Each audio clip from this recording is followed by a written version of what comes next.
Questa che andiamo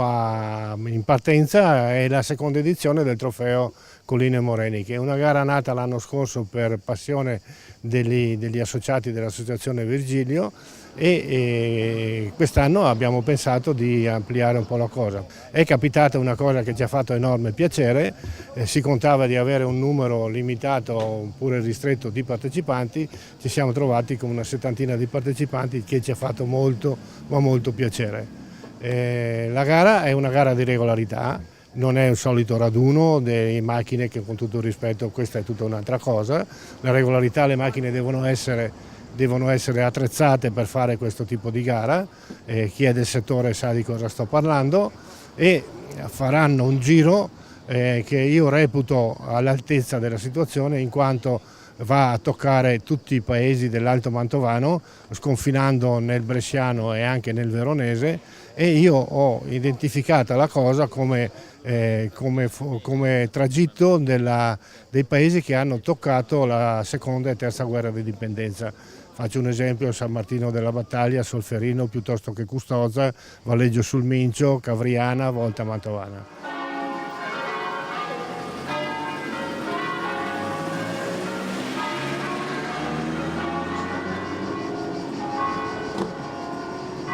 ...140 km, all'interno del quale ci sono delle prove che noi chiamiamo prove concatenate, prove di regolarità proprio, che sono tragitti di 50, 100, 200 metri, delimitati da pressostati,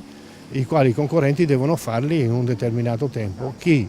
fa meglio, alla fine di tutto, avrà la classifica migliore. La gara è fatta su strade libere, strade aperte, non è su strada chiusa, non sono gare di velocità, sono gare di regolarità, la media è di circa 35 km/h, quindi siamo ampiamente dentro la sicurezza. E speriamo di riuscire a dire queste belle parole che ho detto fino adesso, speriamo di poterle ripetere alla fine della manifestazione con maggiore enfasi, magari, perché è quello che ci stiamo aspettando.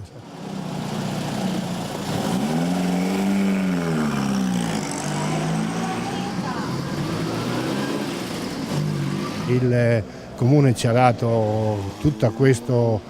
disponibilità di spazi e di supporto, e questo ci ha fatto enorme piacere. Noi stiamo cercando di restituire al Comune di Volta la visibilità che si merita, perché la location dove siamo, dove saranno svolte le premiazioni e tutto, è nei